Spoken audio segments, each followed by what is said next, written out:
Good morning. कक्षा 11 commerce में online class में आप सभी का स्वागत है।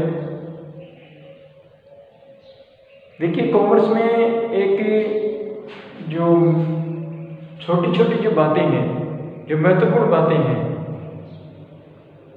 जो आधारभूत बातें हैं, उसकी अपन बात करेंगे।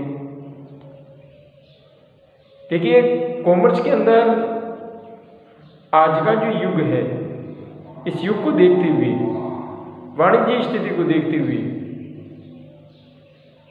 कॉमर्स की महत्ता को देखते हुए एक लेखांकन का ज्ञान एक अनिवार्य विषय के तौर पर बन गया है। जहां बड़ी से बड़ी औद्योगिक जो इकाइयां हैं, बड़े से बड़े जो कंपनी समुदाय है, उनमें लेखांकन की एक महती आवश्यकता है। इसी आवश्यकता को मद्देनजर रखते हुए कॉमर्स विषय के अंदर लेखांकन का एक आवश्यक विषय वस्तु है। तो देखिए, इस लेखांकन में के अंदर, इस लेखा शास्त्र के अंदर,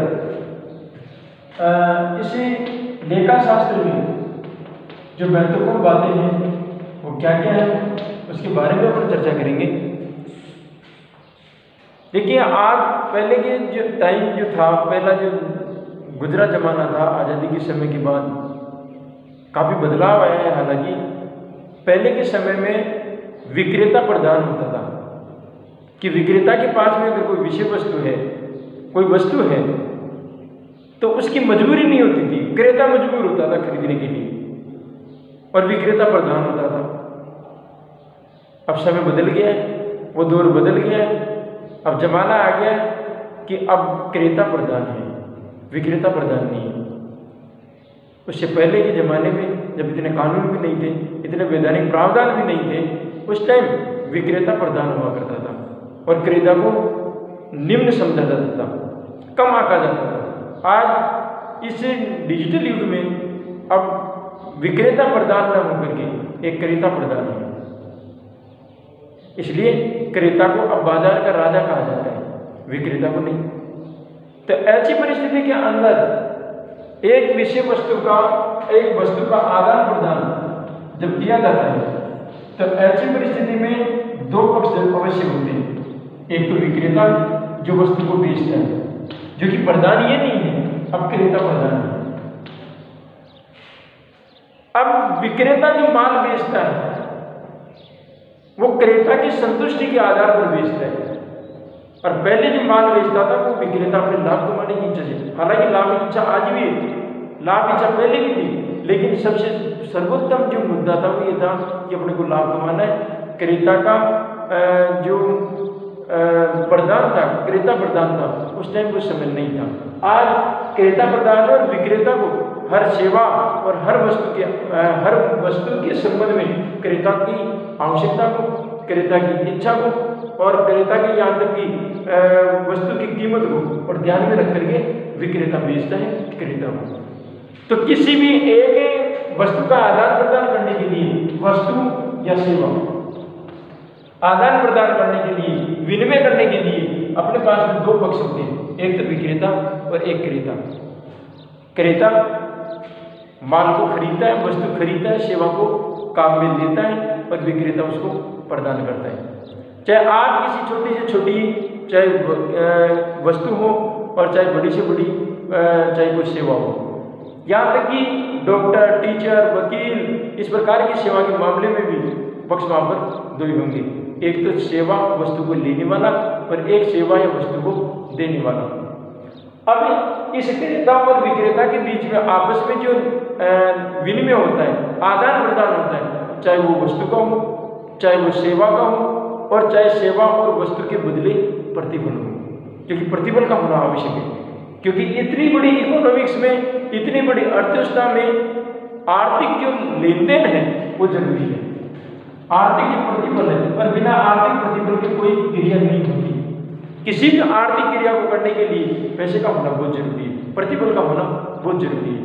तो ऐसी परिस्थिति में वस्तु, सेवा और जिसको पैसा कह सकते हैं, उसका आदान प्रदान करने के लिए दो व्यक्ति मुख्य रूप से प्रधान रूप से होने आवश्यक है, एक तो विक्रेता और एक क्रेता। अब क्रेता तो वस्तु को प्रदान करता है और क्रेता उसको लेता है उपभोग करने के लिए या दोबारा बेचने के लिए। भाई क्रेता के दो मकसद है, या तो वो उसको उपभोग करने के लिए खरीद रहा है और या फिर पुनः उसको बेचने के लिए खरीद रहा है, दो कारण हो सकते हैं।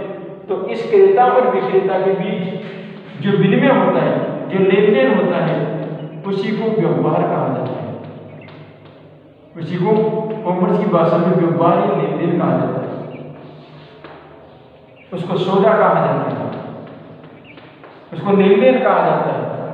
तो क्रेता और विक्रेता के बीच में इन तीनों वस्तुओं की वस्तु, सेवा और प्रतिफल, वस्तु, सेवा और प्रतिफल का यदि आदान प्रदान होता है, उसी को अपन क्या कहते हैं? लेन देन, व्यवहार या सौदा। साधारण भाषा में अपन सौदा कहते हैं।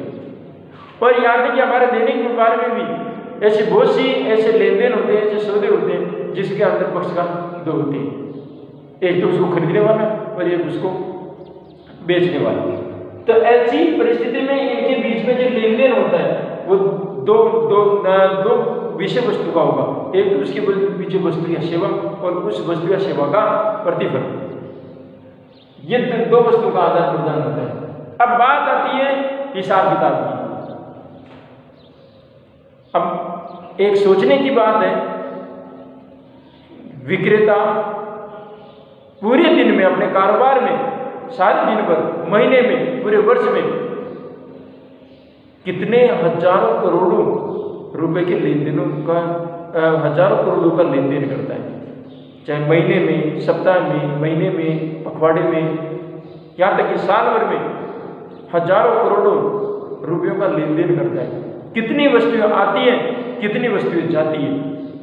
यदि उसका अगर वो ढंग से अगर मेंटेन नहीं करे, उसका अगर ढंग से हिसाब नहीं रखे, उसका अगर स्टॉक का और यहाँ तक कि रोकड़ का, यहाँ तक कि बैंक बैलेंस का, यदि उनका अगर वो मेंटेन नहीं रखे तो वो उसका व्यवसाय सही दिशा में नहीं चल सकता, वो मैनेजमेंट भी नहीं कर सकता। इसलिए जरूरी है कि वो हिसाब किताब को सही तरीके से रखें, हिसाब किताब को अपने पास में रखें और इस प्रकार से नियोजित तरीके से रखें कि आने वाले टाइम में अगर बिजनेस की अगर और भी अगर तरक्की के लिए अगर फंड की जरूरत पड़े तो वो मैनेजमेंट तरीके से इस जो हिसाब किताब का जो मैनेजमेंट है उस तरीके से वो बढ़ सकता है। जितने भी आर्थिक जो प्लानिंग होती है वो सारी की सारी आर्थिक प्लानिंग तभी हो पाती है जब नियोजित तरीके से आपने अगर लेखांकन कर रखा है तो। तो कुल मिला के बात ये है कि किसी एक लेन देन को करने के लिए अपने पास में कितने पक्षकारों की जरूरत पड़ेगी? दो पक्षकारों की, एक तो क्रेता और एक विक्रेता। तो अब हिसाब किताब की जहां तक बात आती है तो हिसाब किताब किसको रखना पड़ेगा? विक्रेता, क्योंकि विक्रेता पूरे दिन में, पूरे वर्ष में, पूरे महीने में कितने लेन देन करता है, हजारों सैकड़ों लेन देन करता है, उसका हिसाब रखना उसको जरूरी होता है। और आज के वैधानिक कानून में तो इतना प्रावधान है कि अगर उसको कर की अगर राशि चुकानी है, टैक्स यदि उसको चुकाना है, उसको नियोजित तरीके से लेखांकन करना पड़ेगा, उसको हिसाब किताब रखना पड़ेगा, एक अनिवार्य बन गया है। तो विक्रेता को बना। और आज तो वैधानिक कानूनों के अंदर मुख्य तौर से जीएसटी, विक्रय कर जिसको सेल टैक्स बोलते हैं, टीडीएस, तो इस प्रकार से कई तरीके के जो प्रावधान है, कई तरीके के कानून है, कई तरह के टैक्स यहाँ पर लगते हैं। तो वो टैक्स तभी लगेंगे, तभी सही तरीके से गणना हो पाएगी टैक्स की, जब आप विक्रेता सही तरीके से नियोजित तरीके से हिसाब किताब रखता है। तो अब क्रेता को तो हिसाब किताब रखने की जरूरत क्या है? वो तो या तो वो करने के लिए लेके जाएगा, तो वो करके अपना जो आवश्यकता है वो पूरी कर लेगा। लेकिन यहाँ पर जो विक्रेता है उसका कारोबार है वो केवल उपभोग करने के लिए नहीं बना रहा, वो सेवा का प्रदान कर रहा है, वस्तु की आवश्यक वस्तु की आपूर्ति कर रहा है। तो ऐसी परिस्थिति में विक्रेता को हिसाब किताब रखने की बेहद आवश्यकता है। अब यहाँ पर दो बातें अपने पास में सामने आती हैं कि पहली बात, एक अपनी इतनी बड़ी अर्थव्यवस्था में कितने लेन देन जो करने के लिए कितने पक्षकारों का होना जरूरी है? दो, एक तो विक्रेता और एक उसका क्रेता। और दूसरी बात आती है कि लेखांकन करना किसको पड़ेगा? विक्रेता को। अब विक्रेता अपने व्यवसाय का, अपने बिजनेस का हिसाब किताब रखेगा। तो ये दो बातें हैं जो पढ़ने देखी हुई। और एक बात, विक्रेता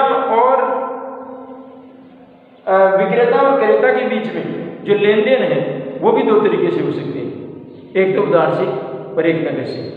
नॉर्मली अपन देखते आते हैं कि कभी कभार अपन विक्रेता से अपन नगद में भी वस्तु खरीद लेते हैं और कभी कभार उधार में भी खरीद लेते हैं, होता है ऐसा अक्सर। अब नगद के लेन देन में तो विक्रेता से वस्तु लिया और नगद में हाथों हाथ उसको भुगतान करे, प्रतिफल का भुगतान करके आगे, उसको पैसे का भुगतान करके आगे।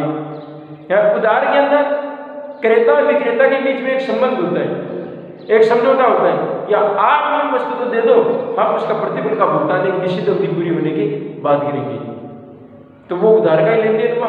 तो इस प्रकार से विक्रेता के पास में कितने प्रकार के लेन देन होते हैं, कईयों का चेक से भुगतान होता है, कईयों का नगद में भुगतान होता है, कई का भुगतान अगले महीने में होगा।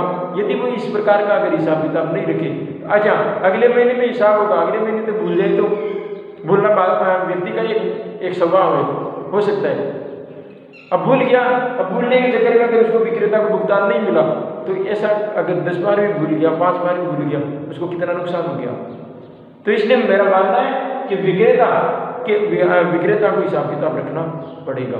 अब ये हिसाब किताब कैसे रखा जाता है ये अपन देखेंगे, ये अपन देखेंगे। आज के लिए इतना ही, धन्यवाद।